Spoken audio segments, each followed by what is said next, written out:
orang tuh mau bisnis tapi lupa bahwasannya sosial media di bisnis itu harus dipisahkan dengan sosial media yang ada di pribadi. Assalamualaikum warahmatullahi wabarakatuh. Selamat pagi teman-teman semua. Perkenalkan, nama saya Kuku Sambodo. Saya salah satu tim di Kamtif Digital Agency. Mungkin teman-teman sendiri cukup awam dengan digital agency itu apa sih? Nah, digital agency itu sebuah company yang bergerak untuk menghandling sosial media. Nggak cuma sosial media sih, biasanya campaign-nya bisa 360, yang artinya campaign offline dan online bisa dilakukan juga oleh digital agency. Nah, Kamtif sendiri mulai bergerak di dunia digital agency itu sekitar tahun 2017 akhir. Awalnya Kamtif ini bernama Kampung Kreatif. Terus kami menghandling sosial media milik holding kami sendiri. Salah satunya adalah Nasi Kulit Surga, Kampung Jawa, Kampung Arab. Itu awalnya.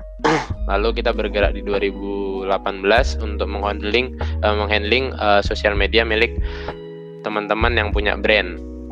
Pada akhirnya di pertengahan 2018 kami membuka secara global untuk bekerja sama dengan banyak brand. Dan kami tidak hanya bekerja sama dengan banyak brand, kami juga bekerja sama dengan beberapa agensi lain di Jakarta, di luar Jogja. Itu aja sih kalau perkenalan tentang Kamtifnya. Kita mulai aja langsung ke materi. Ini kenapa sih sosial media dianggap efektif bagi pemilik bisnis? Jadi kedepannya saya akan menjelaskan tentang sosial media untuk bisnis, karena selama ini kadang orang tuh mau bisnis tapi lupa bahwasannya sosial media di bisnis itu harus dipisahkan dengan sosial media yang ada di pribadi. Karena kalau kita misalnya kita nih lagi merintis usaha jualan baju, jangan pernah menyampuradukan sosial media dengan pribadi, karena nanti kehidupan pribadi akan mengganggu para followers untuk melihat ini brandnya apa sih, produknya apa sih, kok aku ngikutin kesehariannya dia, seperti itu. Nah, ini data terakhir yang kami dapatkan untuk pengguna Facebook masih yang pertama, yang kedua Instagram untuk sosial media dan lain-lain. Terus sebesar 61% responden berencana untuk meningkatkan investasi marketing di Instagram pada tahun 2021, dan 46% akan meningkatkan investasinya di Facebook. Nah, Instagram dan Facebook sendiri karena sekarang sudah menjadi satu, dan mau nggak mau teman-teman juga selain main Instagram harus mulai memperhatikan sektor di Facebook untuk meranah ke bisnis. Terus ini data di November 2020, pengguna Facebook yang di sebelah kiri dan pengguna Instagram yang di sebelah kanan. Bisa dilihat sektor umurnya dan perbedaan jumlahnya. Nah, kita tahu di Instagram itu isinya teman-teman milenial dari umur 18 sampai 34, dan di Facebook juga 18 sampai 34, akan tetapi perbedaan di persentasenya. Nah, kenapa sih brand itu membutuhkan sosial media? Jelas di 2020 ini kemarin COVID ini kan masih berjalan sampai detik ini. Kami pun merasakan efek dari pandemi, tapi di pertengahan pandemi orang mulai sadar bahwasannya ketika dia buka usaha tetapi tidak tahu caranya mengenalkan usahanya melalui digital, maka dia akan kolaps. Jadi mau nggak mau semua orang dituntut untuk belajar sosial media, dan akhirnya dengan sosial media kita bisa membesarkan audiens yang terpapar oleh produk kita, seperti itu. Nah, seperti yang poin-poin sudah saya tuliskan di bawah adalah untuk menjangkau audiens baru, meningkatkan awareness, terus membentuk konversi, terus meningkatkan hubungan antara brand dengan customer, terus meningkatkan pengalaman customer dengan brand tersebut. Terus di sosial media ini teman-teman juga harus paham bahwasannya sosial media itu tidak langsung bisa menimbulkan pembelian atau transaksi. Jadi memang mau nggak mau kita harus menyusun polanya. Nah, diagram funnel ini adalah salah satu pola yang selama ini terjadi yang kami alami. Pertama, kita akan membentuk awareness dulu, mengenalkan produk kita seperti apa, kelebihannya apa, dan lain-lain. Dari awareness mulailah timbul interest. Orang mulai tertarik nih dengan produknya, dengan mulai nge-like, dengan mulai komen atau mulai nge-save.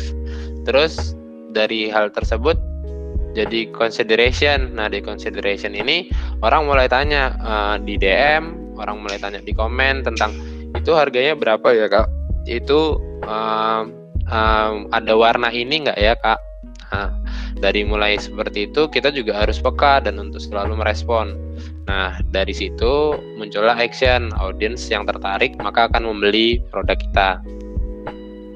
Lalu ini adalah strategi content planning yang biasa kami lakukan. Jadi di Kamtif sendiri tidak hanya membuat strategik menguploadkan sebuah konten, tapi kami mengerjakan strateginya seperti apa melalui data-data yang kami collect.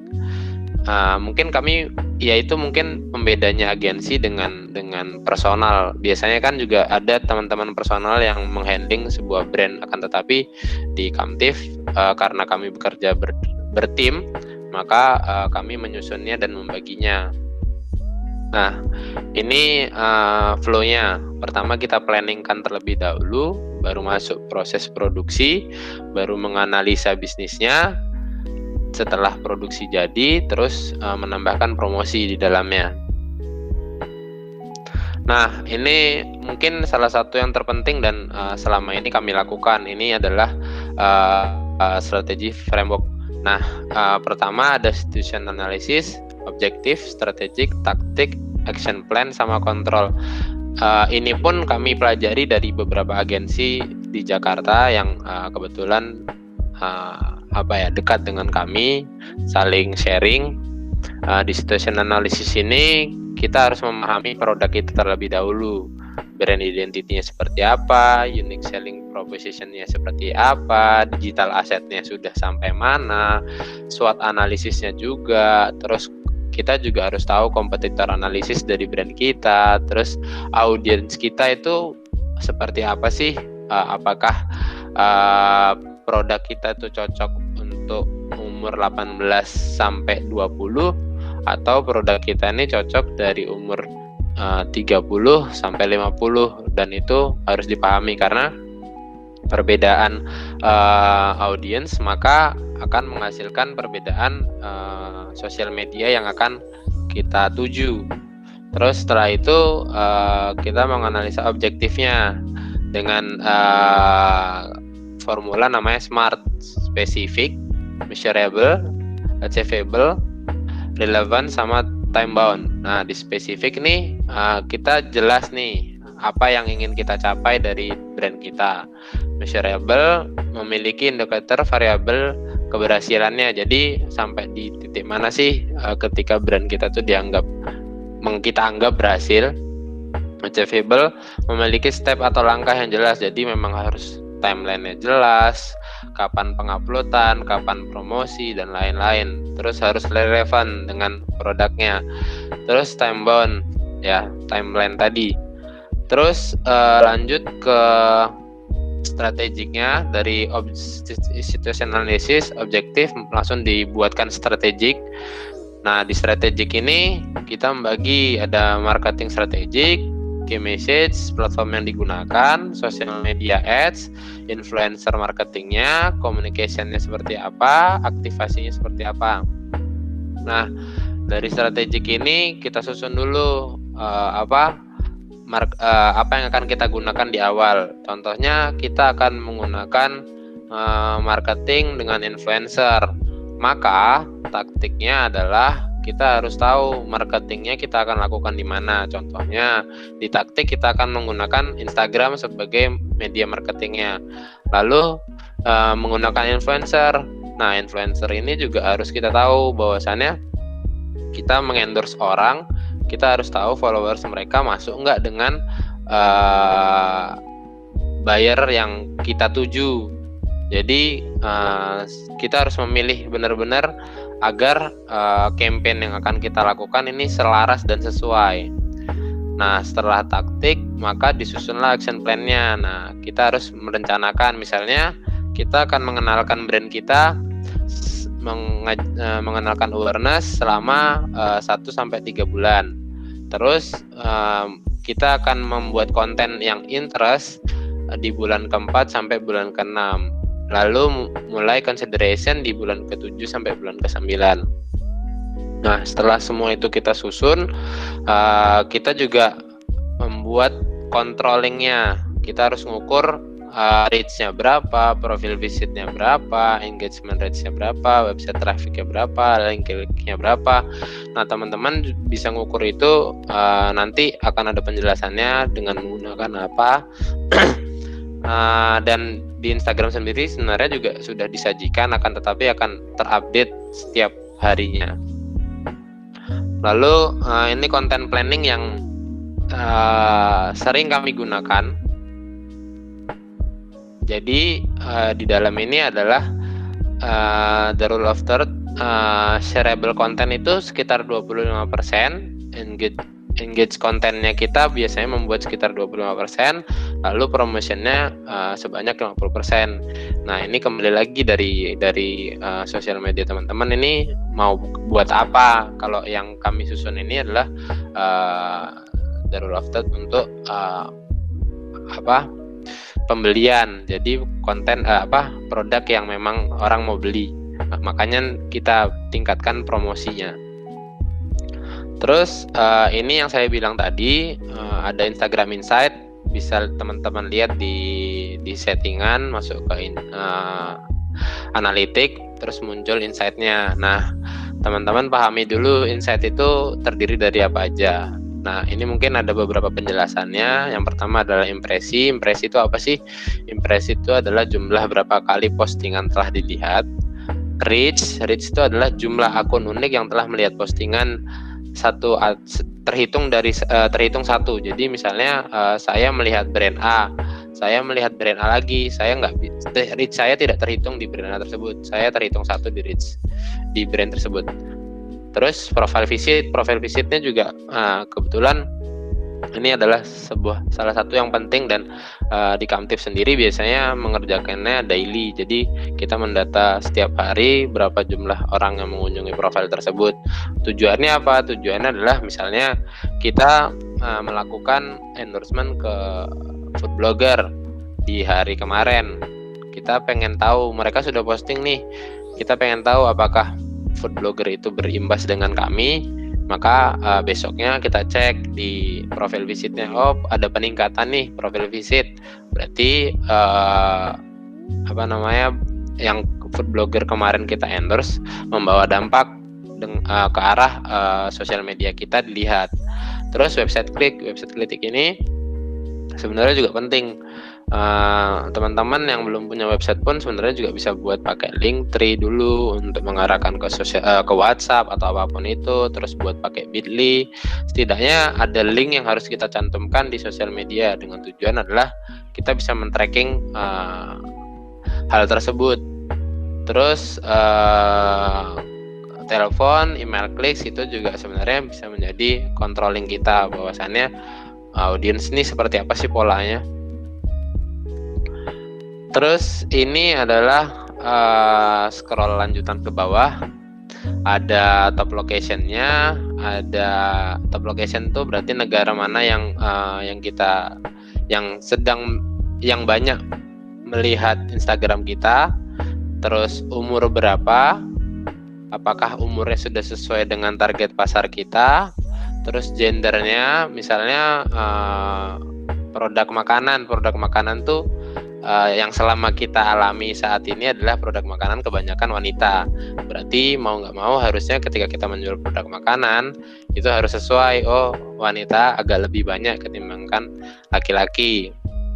Begitu pula misalnya produk brand fashion cowok, nggak mungkin dong kalau ya mungkin saja sih followersnya cewek lebih banyak, akan tetapi lebih baik ketika itu followersnya banyak cowok. Berarti kan segmen yang dituju dapat, mungkin aja akan kebanyakan cewek karena ceweknya pengen beliin pacarnya, bisa jadi.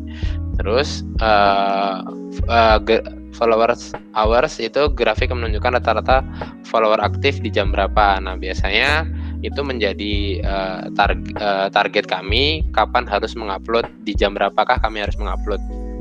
Terus followers day, grafik yang menunjukkan rata-rata followers aktif pada hari apa. Itu juga sebagai target kami, kapan di hari apa kami harus mengupload yang tepat. Terus ini lebih ke analis Instagram Insight yang per konten. Jadi di dalam konten itu ada analisanya lagi. Yang tadi secara keseluruhan di dalam Instagram, yang ini di dalam kontennya. Itu ada apa aja sih? Yang pertama ada likes, comment, save, profile visit, follow, reach, impression. Nah, dari like sendiri seperti biasa dari satu konten itu kita juga mengukur like-nya nih, konten yang kita buat ini sebenarnya memang buat like atau enggak, atau buat apa. Nah, kalau memang itu tujuannya untuk like, berarti mau nggak mau kita harus mengukur nih like-nya. Oh, like-nya sekian, oh like-nya kurang, maka akan dilakukan apa. Terus misalnya kita buat konten trivia itu kan kebanyakan akan komen. Nah, ketika komennya kurang, berarti apa nih harus kita lakukan untuk lebih mengengage orang buat memperbanyak komen di postingan kita. Terus save itu sebenarnya menganalisa tadi orang akhirnya mau membeli, ya mulai dari save dulu. Karena ketika kita membagikan sesuatu yang mereka butuhkan atau yang informatif, maka mereka akan menge-save konten tersebut. Terus profil visit, ini profil visit yang berbeda. Jadi data ini biasanya kami olah sendiri, jadi kami masukkan input sendiri secara manual. Lalu ada follows juga, jumlah followers yang terpapar dari postingan tersebut berapa orang, itu juga kami data. Reach dari postingan tersebut, jumlah akun unik yang melihat postingan tersebut itu berapa, kami juga mendata itu. Lalu ada impresi, jumlah total yang terpapar oleh postingan tersebut. Nah, ini rumus engagement rates yang selalu kami gunakan juga. Jadi engagement rates itu adalah likes plus comment plus save plus share dibagi total followers dikali 100. Engagement rates ini akan terus menurun. Nih di slide selanjutnya adalah, nah ini engagement rates akan terus menurun ketika jumlah followers kita naik. Nah, di Kamtif akan mengontrol sampai di mana sih engagement rate yang tepat buat salah satu akun yang kita kelola. Kami juga biasanya setiap minggu akan melakukan evaluasi. Misalnya dari brand A, engagement rate-nya sedang di posisi kuning, yang artinya hati-hati. Berarti kita harus mencari tahu nih, kira-kira apa sih yang bisa kita selamatkan dari konten-konten yang telah kita buat untuk menjaga engagement-nya. Terus misalnya dia hijau, ya udah nanti berarti kita bisa melanjutkan konten-konten yang telah kita susun tadi. Jika dia merah, berarti kita harus benar-benar mengevaluasi lagi. Ini merah kenapa? Bisa jadi karena ada salah penguploadan, ada salah konten, karena tidak direspon, itu bisa terjadi. Terus ini sama engagement rates benchmark, hanya perbedaannya beda source saja. Terus ini adalah salah satu tools yang kami gunakan untuk melakukan advertising. Kebanyakan sih kami menggunakan Facebook Ads dan Instagram Ads. Nah, teman-teman juga tahu sendiri nih, TikTok lagi naik daun. Nah, TikTok ini menjadi salah satu media kami untuk melakukan advertising juga. Nah, kemarin ya alhamdulillah selama 1 bulan Kamtif mengelola sosial media di TikTok. Sekarang followers terakhir saya belum lihat, tadi malam sih sekitar 40k, sekarang nggak tahu berapa, saya belum cek kembali. Teman-teman yang punya TikTok juga boleh mampir ke tiktoknya kamtif.id. Terus yang berikutnya juga biasanya kami menggunakan Google Ads. Yang kami gunakan adalah untuk website traffic. Jadi kalau Google Ads kemarin kami gunakan di, teman-teman kalau pernah ke Heha Skyview, kebetulan sosial media kami kelola dan websitenya juga kami yang mengelola seperti itu. Terus ini adalah beberapa, salah satu sebagian kecil Instagram hacks. Apa sih yang bisa kita powerfulkan di Instagram? Nah, ini yang selalu kami lakukan. Yang pertama, mempercantik highlight story. Jadi teman-teman, highlight story itu penting. Tampilan profil di awal itu penting karena orang pertama kali masuk ke sosial media kita, melihat brand kita, inilah yang mereka lihat pertama. Informasinya harus sudah benar-benar jelas, apa aja informasi di dalamnya. Ini Pawan Mbah Gito kami pegang baru sekitar sebulan, mulai dari nol. Alhamdulillah followernya sudah sekarang 1200, terakhir nggak tahu berapa, ini screenshot terakhir 1285. Dan aktivasi di dalamnya pun secara offline juga cukup ramai alhamdulillahnya. Kembali lagi ke sini, kita mempercantik highlight story, menginformasikan cara pemesanan seperti apa, menunya seperti apa, harga produk seperti apa, apakah ada promosi atau tidak. Terus yang kedua, kita menambahkan landing page ke highlight story. Seperti di Karita ada landing page kayak contohnya Bitly untuk mengarahkan ke Shopee. Bisa juga langsung ke website, bisa juga melihat katalog Karita di karita.katalog seperti itu. Terus ini mungkin di beberapa agensi tidak banyak melakukan hal ini karena emang menjawab komen dan DM itu adalah sesuatu yang takes time. Nah, di Kamtif dari awal sampai saat ini kami mencoba terus melakukan hal tersebut. Jadi kita memang menyediakan orang-orang yang setiap hari standby untuk mengontrol komen dan DM. Nah, komen dan DM itu terutama komen itu harus direspon minimal maksimal 1 jam. Jadi itu untuk apa? Untuk menjaga engagementnya agar tetap baik. Terus Instagram Live itu fitur yang menarik dan teman-teman bisa menggunakan fitur itu dengan tujuan adalah mengengagement orang, misalnya seperti yang dilakukan oleh Mekanism ini, mereka live terus menunjukkan produk-produknya, detail produknya seperti apa. Kami juga melakukan di Karita sama Anissa sama Alfat, akan tetapi itu internal mereka yang melakukan, bukan setup by kami, tapi itu works.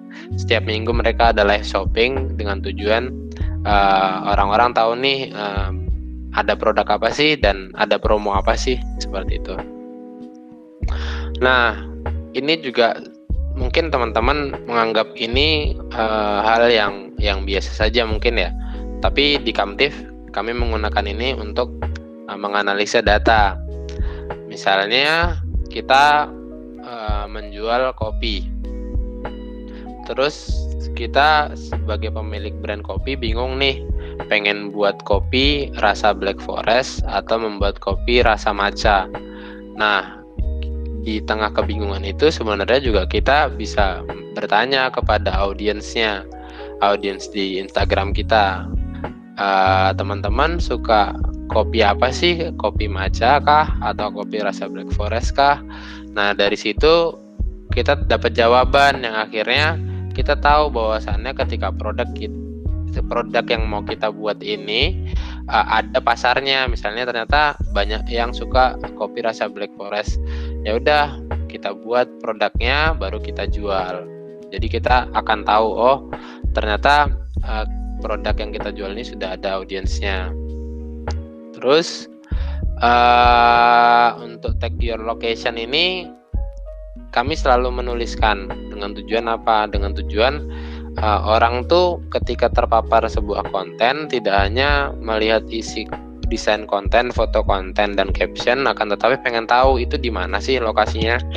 Nah, kadang teman-teman mungkin ada yang brandnya baru tapi locationnya nggak ada. Gimana sih cara mengangkat location tuh biar terupload di Instagram? Teman-teman bisa masuk ke Facebook personal, lalu buat check-in di status Facebook personal, lalu masukkan jika tidak ada locationnya, maka teman-teman bisa langsung masukin tuh locationnya, contohnya ya Skyview. Terus ketika kalian membuat, setelah itu silakan undang banyak teman-teman kalian buat mampir dan mulai check-in di sana di tempat kalian, dengan harapan ketika Instagram melihat hal tersebut maka muncul tag location-nya. Terus Instagram Shopping. Nah, Instagram Shopping ini baru mulai dipermudah di tahun ini karena di pandemi. Jadi teman-teman sebenarnya bisa membuat Instagram Shopping dengan apa? Dengan yang pertama syaratnya adalah memiliki domain website. Yang kedua, teman-teman sebenarnya nggak perlu lagi menggunakan Shopify, WooCommerce, karena dari pihak Facebook sendiri sudah menyediakan fasilitas untuk katalog dengan namanya Business Manager. Di dalam Business Manager nanti kita bisa menyusun katalog. Nah, dengan katalog tersebut itu biasanya dipakai di shop, di brand-brand fashion. Jadi orang tahu nih ketika ada foto, contohnya kayak di wearing kelambi atau brodo, tahu nih apa sih yang dipakai. Jenis nama produknya A, terus harga produknya sekian. Nah, ketika mereka tertarik, mereka tinggal klik dan langsung masuk ke link yang kita sudah pasang. Biasanya kita bisa mengarahkannya ke Tokopedia atau Shopee, atau kita arahkan ke WhatsApp untuk bertanya tentang produk tersebut. Terus yang biasa kami gunakan untuk optimasi sosial media biasanya adalah ini. Yang pertama, untuk penguploadan otomatis kita menggunakan fasilitas dari Facebook Creator Studio namanya. Terus ada juga kalau mau teman-teman berbayar, ada Iconosquare, ada Buffer, ada Letter. Itu teman-teman bisa gunakan untuk apa? Menjadwalkan postingan. Nah, penjadwalan postingan itu sebenarnya penting dan biasanya kami lakukan dan wajib kami lakukan. Kenapa? Karena kita tidak mungkin membuat konten yang mendadak. Ketika memang kita ada aktivitas di luar, kita sudah bisa dengan otomasi dari pengpostingan tersebut secara otomatis akan memposting di yang sudah kita jadwalkan. Misalnya kita akan posting di tanggal 6 jam 11. Ya udah, nanti kita masukin kontennya ke sana, fotonya, captionnya, lokasinya, terus tinggal penjadwalan secara otomatis dari Creator Studio akan mengupload di jam tersebut. Selain penjadwalan otomatis, kita melakukan analisa. Analisa ini biasanya kita memakai IG Blade, Hype Auditor, Analisa.io, sama Hootsuite. Nah, teman-teman nanti bisa buka sendiri detailnya seperti apa dari masing-masing analisa tersebut. Terus content planning dan production ini sebenarnya lebih melihat desain. Jadi kita pengen mendesain apa sih? Contohnya kita bisa menggunakan desain dengan Canva. Terus misalnya kita tidak tahu color palette yang kita gunakan di brand, kita bisa menggunakan yang ini namanya color.co. Saya bukakan.